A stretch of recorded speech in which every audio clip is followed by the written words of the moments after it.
नमस्कार दोस्तों, आज मैं आपको विश्वकर्मा जी की कथा सुनाने जा रही हूँ। प्रेम से बोलिए विश्वकर्मा भगवान की जय हो।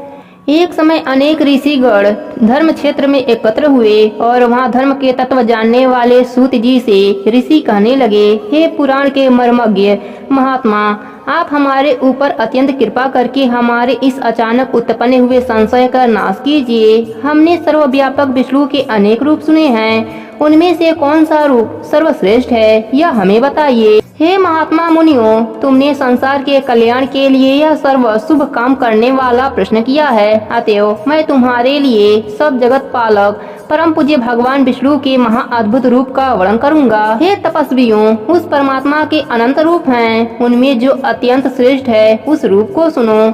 उस दीप रूप के स्मरण मात्र से महापात की मनुष्य भी पाप से छूट जाते हैं, इसमें संशय नहीं है। यही प्रश्न को संसार के कल्याण के लिए क्षीर सागर में लक्ष्मी जी ने भगवान विष्णु जी से एक बार पूछा था। लक्ष्मी कहने लगी, हे जनार्दन, आपके अनेक महान रूपों को भक्त भक्ति युक्त होकर पृथ्वी पर पूजते रहते हैं। हे प्रिय, क्या वे रूप सब समान ही है? क्या उनमें गौड़ या मुख्य किसी प्रकार का भेद है? विष्णु भगवान बोले, हे प्रिय, जब मैं समस्त ब्रह्मांड को आत्मा में सहत करके स्वानुभव रूप में योग माया में स्थिर होता हूँ, तब मैं एक ही बहु रूप धारण कर इस प्रकार अच्छा कहता हुआ अपनी माया के बस में हुआ जीवों को कर्म भोग के लिए क्षण मात्र में असंख्य ब्रह्मलोक आदि लोकों को जिस रूप में रचता हूँ, हे देवी, उस रूप को मैं तुमसे कहता हूँ, उसे ध्यान से सुनो। हे देवी, मैं यहाँ अद्भुत सब और तेज से व्याप अनेक सूर्यों की चमक से अधिक चमकने वाले विश्वकर्मा रूप को धारण करता हूँ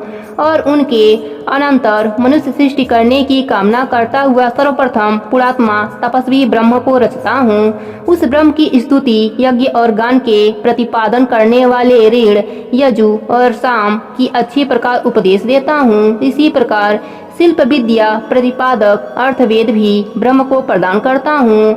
यह वही वेद है जिससे शिल्पी लोगों ने शिल्प निकालकर अनेक वस्तुओं की रचना की है। हे देवी, मेरे अनेक रूपों में यह विश्वकर्मा रूप मुख्य है। यही रूप है जिससे सारी सृष्टि क्षण मात्र में उत्पन्न होती है। इस विश्वकर्मा रूप परमात्मा के अद्भुत रूप का जो क्षण मात्र भी ध्यान करता है, उसके समस्त विघ्न नष्ट हो जाते हैं। जो शिल्पी श्री विश्वकर्मा के दिव्य रूप का ध्यान से चिंतन करता है, उसके समस्त दुख विदर्भ हो जाते हैं। सूत जी कहने लगे कि हे ऋषियों, इस प्रकार लक्ष्मी जी को अपने दिव्य रूप का वर्णन करके त्रैलोक्यपति भगवान विष्णु चुप हो गए। ऋषिगण बोले, सर्वधर्म के जानने वाले महाराज सूत जी, आपने यह दिव्य लक्ष्मी और भगवान विष्णु का दिव्य संवाद कैसे जाना? यह भगवान विष्णु को दिव्य विश्वकर्मा रूप किस प्रकार संसार में प्रसिद्धि को प्राप्त हुआ और कैसे संसार ने इस रूप को जाना? सूत जी बोले, हे मुनियों, सुनो। जिस प्रकार मनुष्यों के कामनाओं को देने वाला यह समाचार मेरे कण गोचर हैं। एक महर्षि अंगीरा नाम वाले हुए हैं, जिन्होंने हिमालय पर्वत के समीप गंगा तट पर बड़ा भारी तप किया था। वर्षा ऋतु में अवतरण रहित स्थान में, शीतकाल में शीतल जल में, ग्रीष्म काल में धूप में बैठकर वह अंगीरा मुनि तप करने लगे। तप करते करते भी उन ऋषि का मन सुखी नहीं था और इधर उधर इस प्रकार दौड़ता था कि जैसे मृग इधर उधर भागता है। तभी उस समय अचानक आकाशवाणी हुई कि हे तपोधन, तू वृथा श्रम करता है। लक्ष्य से च्युत हुआ बाण जैसे अपने लक्ष्य को भेद सकता है, वही तेरी गति हो गई है और तू लोक में उपवास को प्राप्त हो रहा है।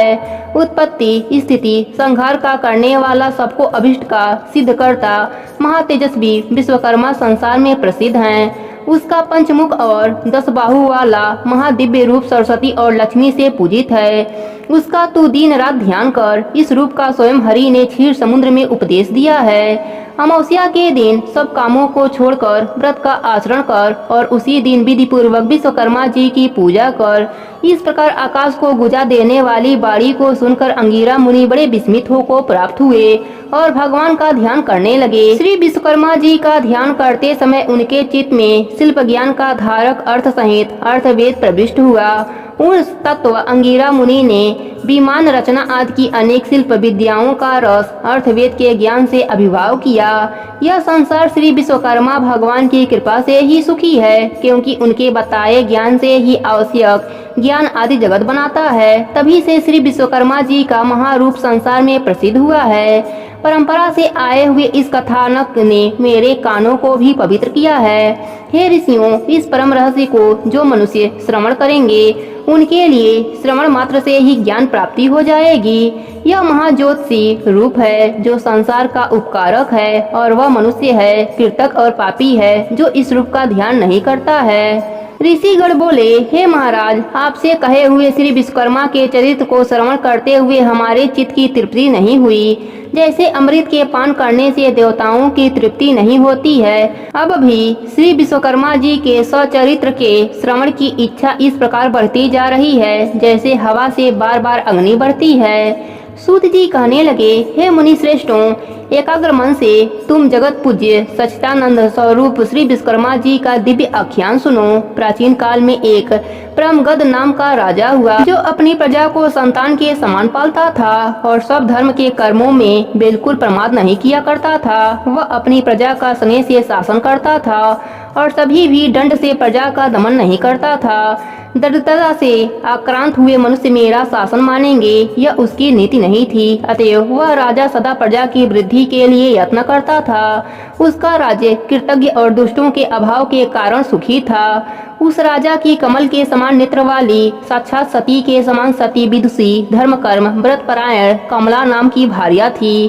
कभी दैवयोग से उस राजा के शरीर में दारुण कुष्ठ रोग उत्पन्न हो गया। बार बार चिकित्सा किया पर रोग स्वरूप भी शांत नहीं हुआ। उस रोग की पीड़ा से पीड़ित राजा बहुत व्याकुल रहने लगा। ऋषि कहने लगे, हे सुदर्शन सूत, यह पाप रोग धर्म से पृथ्वी पालने वाले महात्मा को कैसे हुआ? यदि इस प्रकार धर्मात्माओं को भी रोग उत्पन्न हो जाता है तो फिर धर्म कर्म में कौन विश्वास करेगा? सूत जी कहने लगे, हे ऋषियों, उस राजा ने पूर्व जन्म में स्वार्थ होकर यह उपदेश दिया था कि यह संसार अनादि है, इसका कर्ता कोई विश्वकर्मा नहीं है। यह इस कारण लोगों की वचता करता फिरता था और नास्तिक मत का प्रचारक था।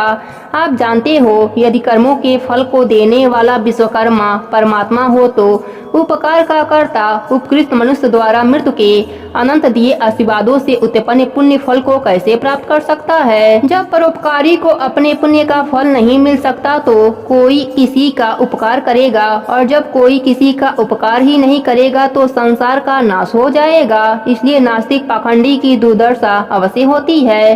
अनेक जन्मों के पाप पुण्य कर्म एक जन्म में ही उसका फल नहीं देते हैं, अतः उस जन्म में यह फल प्राप्त हुआ। इसमें कोई आश्चर्य नहीं है। अब मैं तुमको आगे की कथा कहता हूँ, ध्यान से सुनो। कभी उस राजा को अधिक व्याकुल देखकर उसके दुख से दुखी हुई पतिव्रता बेचारी रानी बोली, हे राजन, बड़ा तेजस्वी हमारा कुल पुरोहित अचानक क्षति रोग से व्याप्त हुआ और बिल्कुल अंधा हो गया। उसे उपमन्यु पुरोहित ने अपने अतिद्रिय ज्ञान से देखा तो यह प्रतीत हुआ कि उसे अमावस्या का व्रत करें और श्री विश्वकर्मा जी का पूजन करना चाहिए। तब से ही उस पुरोहित ने सब कर्मों को छोड़कर विधि पूर्वक व्रत किया। व्रत के दिन ब्रह्मचारी रहता और फलाहार एक बार अन्यहार करता तथा धर्म चर्चा में लीन रहा करता था। उस व्रत का प्रभाव के कारण पुरोहित को दिव्य दृष्टि प्राप्त हुई और बुढ़ापे में भी उसको देखने की दृष्टि नहीं गई। हे महाराज, मैं दीनता के साथ प्रार्थना करती हूँ कि आप भी दीन पालन श्री विश्वकर्मा जी के शरण में जाइए, जिससे इस दुख से छुटकारा मिले। राजा बोले, हे प्रिय, तुमने ठीक कहा है। इसको सुनकर मेरा चित्त बड़ा प्रफुल्लित हो रहा है और मुझे निश्चय सा हो रहा है कि भगवान श्री विश्वकर्मा के व्रत से रोग की अवश्य निवृत्ति होगी, क्योंकि किसी भी कार्य की सिद्धि को चित उत्साह प्रथम ही कर दिया करता है। सूत जी कहने लगे कि उस दिन से लेकर वह राजा प्रतिदिन श्री विश्वकर्मा जी का पूजन और बदन करके भोजन करने लगा। अमावस्या के दिन सब कर्मों को छोड़कर व्रत विश्वकर्मा जी का पूजन और व्रत करना चाहिए। प्रेम से बोले विश्वकर्मा जी की जय हो। सूत जी कहने लगे, हे मुनियों, मैंने तुमको श्री विश्वकर्मा जी के अद्भुत चरित्र अमृत का पान कराया है। अब आगे जगत को विस्मित करने वाले चरित्र का वर्णन करता हूँ। जगत में धर्म के व्यवहार से चलने वाले संतोषी कोई रथकार और उसकी पत्नी वाराणसी पुरी में रहते थे। अपने कर्म में कुशल बुद्धिमान व रथकार बड़ा व्याकुल हुआ। अपने पर्याप्त निर्वाह के योग्य वृत्ति की खोज में दिन रात लगा रहता था। इस प्रकार लालच में पड़ा और सतत प्रयत्न करने के बाद भी कठिनाई से भोजन और आश्वासन की प्राप्ति कर पाता था। उस रथकार की स्त्री पुत्र न होने के कारण नित्य सोच करती रहती थी कि मालूम नहीं बुढ़ापे में कैसे निर्वाह होगा। इस प्रकार चिंतातुर वह स्त्री मंदिरों में महंतों के पास व्याकुल होकर मंत्र तंत्र से पुत्र की इच्छा से घूमने लगी। दाढ़ी मूछ जिसके मुख पर बढ़ रही है, ऐसे पखंडों के निकट भी वह दिन रात दौड़ती फिरती थी, परंतु उसकी कामना कहीं भी सिद्ध नहीं होती थी। काश कुश यमुना की बालू के जल में भ्रम से दौड़ती मृगी की तरह उसकी दशा हो रही थी। कोई ठग मयूर पिच्छों की बनी हुई मूर्छल से झाड़े से उसको बहकाता था और कोई भोजपत्र पर जंतर लिखकर उसको भुला देता था, तो कोई धूर्त उसको कहता था कि मेरी देह में अचूक देवता आता है, वह प्रसन्न हो तो तेरे लिए वर प्रदान करेगा। यह कहकर श्वेत भस्म देकर घर भेज देता था। इस प्रकार शौच दशा को प्राप्त हुए दोनों स्त्री पुरुष बड़े दुखी थे। उनको दुखी देखकर एक पड़ोसी ब्राह्मण बोला, हे रथकार, तू क्यों इधर उधर भटकता फिरता है? मेरी बुद्धि में तू सब तरह से मूर्ख प्रतीत होता है। तू वृथा ही सीखा और यज्ञोपवीत को धारण करता है और तेरी भार्या भी बिल्कुल मूर्ख है, इसमें कोई संदेह नहीं।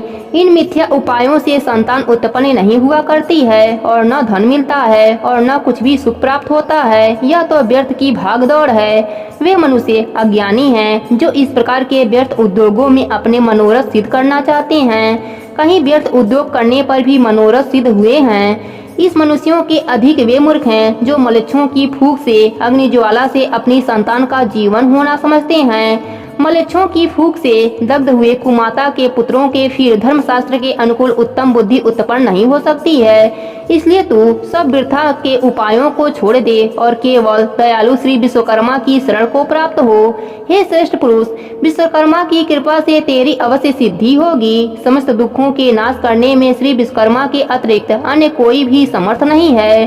कर्मों के फल देने में वह विश्वकर्मा परमेश्वर स्वतंत्र और आगे पीछे करके कर्मों के फल देते रहते हैं। यदि तेरी यह दुर्दशा अपने बुरे कर्मों के फल से हो रही है तो वह विश्वकर्मा रूप ईश्वर अन्य योनियों में भी फल दे सकता है, क्योंकि वह सर्वशक्तिमान है। ईश्वर कर्मों के फल स्वरूप सुख दुख देता है और इस सुख और दुख के साधन उसके पास बहुत हैं। उसके पास केवल सुख देने के लिए निर्धन या निसंतान बना देता है। इसलिए तू सब कर्मों को छोड़कर अमावस्या को व्रत कर विश्वकर्मा भगवान का श्रवण किया कर। जितना हो सके उतना दान, अध्याय, परोपकार के कार्य आदि करता रह। इस प्रकार ब्राह्मण के वचनों को सुनकर उस रथकार के लोचन खुल गए। उस परोपकारी ब्राह्मण के चरणों को देर तक स्पर्श करके वह रथकार श्री विश्वकर्मा जी का ध्यान करता हुआ अपने घर को चला गया। उस दिन से लेकर वह धर्मात्मा रथकार श्री विश्वकर्मा जी के चरण कमलों की शक्ति में लीन रहने लगा। उस रथकार की उत्तम स्त्री भी सब मिथ्या उपायों को छोड़कर श्री विश्वकर्मा के उत्तम गुणों में भक्ति लगाने लगी। अमावस्या के दिन इस दिव्य व्रत के प्रमाण से वह दंपत्ति धन और पुत्रों से युक्त हुई। उस रथकार का एक दिन भी बिना वृद्धि के नहीं जाता था। उसका पुत्र बड़ा सुशील, गुणवान, विद्वान और अपने माता पिता की शुश्रूषा करने वाला था। इस प्रकार सब देवों से अतिशयी श्री विश्वकर्मा जी के प्रभाव से यह गृहस्थ सुख भोगने लगा। इसी प्रकार जो मनुष्य भक्ति युक्त चित्त से श्री विश्वकर्मा का ध्यान करते हैं वे इस लोक में पुत्र पौत्रादि से युक्त होकर सुखी जीवन जीते हैं। प्रेम से बोले विश्वकर्मा भगवान की जय हो। ऋषियों ने कहा, हे सूत जी, विश्वकर्मा भगवान के जिस चरणों की पूजा देवता भी करते हैं, आनंदमयी चरित्र को थोड़े से शब्दों में सुनकर हमारी इच्छा और भी बढ़ गई। जिस प्रकार हवि से अग्नि प्रचंड हो जाती है, ठीक इसी प्रकार ज्यों ज्यों हम विश्वकर्मा भगवान का चरित्र सुनते हैं त्यों त्यों उनके सुनने की इच्छा और भी बढ़ती जाती है। सूत जी बोले, हे मुनियों, आप लोगों ने विश्वकर्मा के चरित्र को सुना, जिसके सुनने से देवता भी नहीं अघाए। एक बार नैमिषारण्य में मुनि और सन्यासी लोग एकत्र हुए और अपने अभिष्ट की प्राप्ति के लिए एक सभा की। विश्वामित्र कहने लगे कि हम लोगों के आश्रमों में दुष्ट कर्मों के करते हुए राक्षस लोग यज्ञ करने वाले मुनियों के आसपास ही बड़े बड़े मनुष्यों को अपना ग्रास बना लेते हैं। इस प्रकार यज्ञों को नष्ट करते हुए वह राक्षस लोग नर मांस भक्षण करते हैं। मातंग मुनि कहने लगे कि हमारे पूज्य पुरोहित उपमन्यु जो ब्रह्मचर्य व्रत में स्थिर रहकर और कंदमूल खाकर सदा धर्म कार्यों में संलग्न रहते हैं तथा जो प्रतिदिन सारे कर्मों को छोड़ परमात्मा का ध्यान करते रहते हैं तथा वह भी राक्षसों को नष्ट करने में समर्थ हो सकते हैं। इसलिए अब हमें उनके कृतज्ञों से बचने का कोई उपाय अवश्य करना चाहिए। सूत जी बोले, हे ऋषियों, इस प्रकार ऋषि मुनियों के वचन सुनकर वशिष्ठ मुनि जी कहने लगे कि एक बार पहले भी ऋषि मुनियों पर इस प्रकार का कष्ट आन पड़ा था। उस समय सब मिलकर स्वर्गलोक में ब्रह्मा जी के पास गए। चतुर्भुज ब्रह्मा ने पदासन लगाए हुए शांत भाव से ध्यान स्थित में उन्होंने ऋषि मुनियों को देखा जो दुख से छुटकारा देने वाले शिव रूप भगवान का ध्यान कर रहे थे। उन प्रभु जो सबका पिता हैं, यह सब बात आदि से अंत तक जान ली और ऋषि मुनियों को दुख से छुटकारा पाने के लिए विश्वकर्मा भगवान की कथा का उपदेश दिया। सूत जी बोले, हे ऋषियों, इस प्रकार उनके वचन सुनकर विश्वामित्र मुनि को बड़ा आश्चर्य हुआ और वह निकट आ गए। तब ब्रह्मा के बताए हुए और पक्के सुख के उपायों को सुनकर विश्वकर्मा मुनि मन को प्रसन्न करने वाले वचन कहने लगे। विश्वकर्मा मुनि बोले कि मुनियों, आप लोग वशिष्ठ जी के कथन को सुनो। यह बात निश्चय है कि ब्रह्मा ही सब दुखों का उपाय हैं, इसलिए हमें इनके लिए कुछ अधिक सोच विचार की आवश्यकता नहीं। सारे पापों को दूर करने वाला और दुखों को हटाने वाला एक ही ब्रह्म है। सूत जी बोले, ऋषियों ने ध्यान पूर्वक सुना और गदगद बाणी से कहने लगे कि विश्वकर्मा मुनि ने ठीक ही कहा है कि ब्रह्मा ही शरण जाना उपयुक्त है। ऐसा सुनकर ऋषि मुनियों ने स्वर्ग को प्रस्थान किया। वह राक्षसों से हुई अपनी दुर्दशा ब्रह्मा को सुना सके। मुनियों के इस प्रकार कष्ट को सुनकर ब्रह्मा जी को बड़ा आश्चर्य हुआ। उस समय ब्रह्मा के तेज से प्रकाशित अपनी आंखों को मूंदकर विचार मग्न हुए। इस प्रकार राक्षसों द्वारा की गई सारी दुर्दशा को समझकर ब्रह्मा जी को बड़े तेजस्वी थे, मन को आनंद देने वाले वचन कहने लगे। ब्रह्मा जी कहने लगे कि हे मुनियों, राक्षसों से तो स्वर्ग में रहने वाले देवता को भी भय लगता है, फिर मनुष्यों को तो कहना ही क्या है, जो बुढ़ापे और मृत्यु के दुखों में लिप्त रहते हैं। सुनो, उन राक्षसों को नष्ट करने में महातेजस्वी विश्वकर्मा ही हैं, जो सब प्रकार के बलों से युक्त और सारे विश्व में प्रसिद्ध हैं। उन्हीं की पूजा से तुम लोग राक्षसों को नष्ट करने में समर्थ हो सकते हो। इस वास्ते उसी दयालु विश्वकर्मा के शरण में जाओ। देवताओं को हवि के पहुँचाने वाला अग्नि नामक देवता संसार में प्रसिद्ध है। उसी का पुत्र यज्ञों में श्रेष्ठ पुरोहित होता है। अंगिरा उसका नाम है और सब मुनियों में श्रेष्ठ है। वही आपको दुखों से पार कर देगा, इसमें कोई संदेह नहीं है। इसलिए हे मुनियों, आप उन्हीं मुनि श्रेष्ठ के चरण कमलों को प्रणाम और उन्हीं के अपने कष्टों से मुक्ति पाने के लिए प्रार्थना करो। सूत जी बोले कि ब्रह्मा जी के कथन के अनुसार ऋषियों ने सब यज्ञ अनुष्ठान आदि किए और अंगिरा ऋषि के वचनों को सुनने के लिए उत्सुक हुए। अंगिरा ऋषि कहने लगे कि हे मुनियों, तुम लोग क्यों इधर उधर मारे मारे फिरते हो? दुखों को काटने में विश्वकर्मा के अतिरिक्त और कोई भी समर्थ नहीं। इसलिए तुम्हें चाहिए कि जितेंद्रिय रहते हुए अमावस्या के दिन अपने साधारण कर्मों को रोककर भक्ति पूर्वक विश्वकर्मा की कथा सुनो, जिसके सुनने मात्र से जन्म जन्मांतर के पाप नष्ट हो जाते हैं। मुनि लोग ब्रह्मचर्य व्रत में स्थिर हो विश्वकर्मा देव की पूजा द्वारा ध्यान करते हुए सब प्रकार के सुखों को प्राप्त करते हैं। सूत जी कहने लगे कि मुनि लोग इस प्रकार महर्षि अंगिरा के वचनों को सुनकर अपने अपने आश्रमों को चले गए और यज्ञ में विश्वकर्मा देव का पूजन किया, जिसका फल परिणाम यह हुआ कि उनकी पूजा से सारे राक्षस भस्म हो गए, यज्ञ विघ्नों से रहित हो गए तथा नाना प्रकार के सुखों से संपन्न हो गए। जो मनुष्य भक्ति पूर्वक विश्वकर्मा का चिंतन करता है, वह सुखों को प्राप्त करता हुआ संसार में बड़े पद को प्राप्त करता है। प्रेम से बोले विश्वकर्मा भगवान की जय हो। सूत जी बोले, हे मुनियों, मैं आपसे अब लोगों में विख्यात श्री विश्वकर्मा का महात्म्य फिर से कहता हूँ, तुम ध्यान से सुनो। उज्जैन नगरी में एक सर्वश्रेष्ठ धर्म तत्पर उदार संजय नामक सेठ था। उस सेठ का खजाना लाल मोती हीरे जवाहरों से ऐसा भरा था जैसा कुबेर का भंडार भरा हो। विवाह, व्यवसाय, अभियोग, रोग संकट में प्रत्येक मनुष्य उसके धन का उपयोग किया करते थे। उपकार में लगे हुए उस सेठ का धन छीड़ हो गया और वह ऐसा दुख पाने लगा जैसा कीचड़ में फंसा हुआ हाथी दुखी होता है। उस सेठ का यह प्रबल आशा थी कि पूर्व उपचार किए मेरे मित्र मेरी सहायता अवश्य करेंगे, परंतु उसकी आशा व्यर्थ हुई और उन कृतज्ञ मित्रों में कोई भी उसके उपकार के लिए समर्थ नहीं हुआ। उसके मित्र क्षण मात्र में शत्रु हो गए और वे उत्कृष्ट मित्र ही सर्वप्रथम उस सेठ की निंदा करने लगे। उसके वे पुराने मित्र अपनी दृष्टियों को छिपा छिपा कर निकल जाते थे। बात तो यह थी कि स्वार्थी मित्र विपत्ति में कभी भी साथी नहीं होते हैं। इस नीच वृत्ति से उस संजय सेठ को एक बारगी संसार से विरक्ति और मनुष्यों से घृणा उत्पन्न हो गई। वह अपने नगर को छोड़कर और कृतज्ञों के मुख पर थूक कर वन को चला गया। कंद मूल फल आदि से प्रयत्न पूर्वक अपनी वृत्ति करता था और मनुष्य मात्र को देखकर दूर भाग जाता था। एक बार घूमते हुए सेठ ने पर्वत की गुफा में पद आसन बांधे शांत लोगों से व्याप्त लोमस ऋषि को देखा। उस धनंजय ने उस मुनि को कोसों से व्याप्त देखकर पशु समझा और तमाशा की इच्छा से उसके पास अच्छी तरह बैठ गया। मुनि ने पास बैठे हुए धनंजय से पूछा, हे महात्मा, कुशल तो हो, कहाँ से पधारे हो?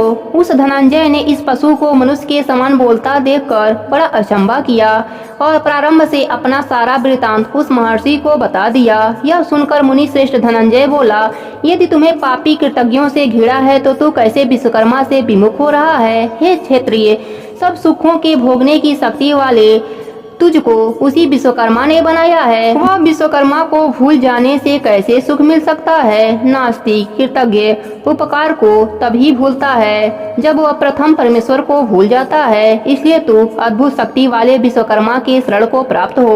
ऊर्ध्वमूल जगत के कारण उस विश्वकर्मा के नाना रूप हैं। कोई रूप द्विबाहु, कोई चतुर्बाहु और कोई 10 बाहु का है। इसी प्रकार एक मुख, चतुर्मुख और पंचमुख के रूप हैं। मनु, मैं, त्वष्टा, शिल्पी, दैवज्ञ से विश्वकर्मा के साकार रूप के पुत्र हैं। सेतु बंधु के समय श्री रामचंद्र जी ने भी श्री विश्वकर्मा का पूजन किया है। श्री कृष्णचंद्र ने द्वारका रचना के समय श्री विश्वकर्मा का पूजन किया है। इसी से वे भी द्वारका जैसी सुंदर पुरी की रचना कर सके हैं। हे धनंजय, तो भी उसी विश्वकर्मा का पूजन और वंदन कर। इस प्रकार सब दुखों से छूटकर सब सिद्धि प्राप्त करेगा। इस प्रकार उस लोमस ऋषि का उपदेश सुनकर उस श्रेष्ठ को बड़ा संतोष हुआ और उसी दिन से ही लेकर वह विश्वकर्मा का भक्त हो गया।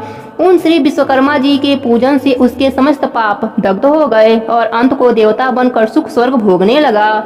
जो मनुष्य भक्ति युक्त चित्त से श्री विश्वकर्मा का ध्यान करता है वह सुखी होकर श्री विश्वकर्मा जी के चरण कमलों का भक्ति प्राप्त करता है। श्री विश्वकर्मा जी का यश बड़ा पवित्र है। उसको जो सर्वत्र मनुष्य सुनता है वह पृथ्वी पर सब सुखों को प्राप्त करके अंत में श्री विश्वकर्मा जी के शाश्वत पद को प्राप्त होता है। प्रेम से बोले विश्वकर्मा जी की जय हो।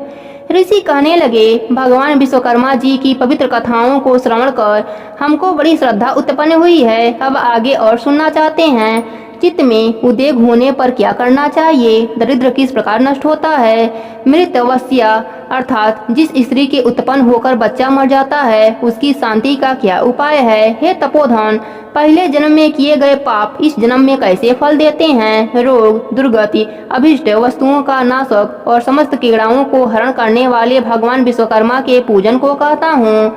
दूध पीने वाले छोटे बालकों तथा तरुण बालकों का मरना, मृतवस्या स्त्री का शांति के लिए और चित्त का वैकल्य दूर करने के लिए भगवान विश्वकर्मा का पूजन करना चाहिए। प्राचीन काल में रथांतर कल्प में एक दग्धवाहन नाम का राजा हुआ। वह सूर्य के समान प्रभावशाली लोकों में प्रसिद्ध था।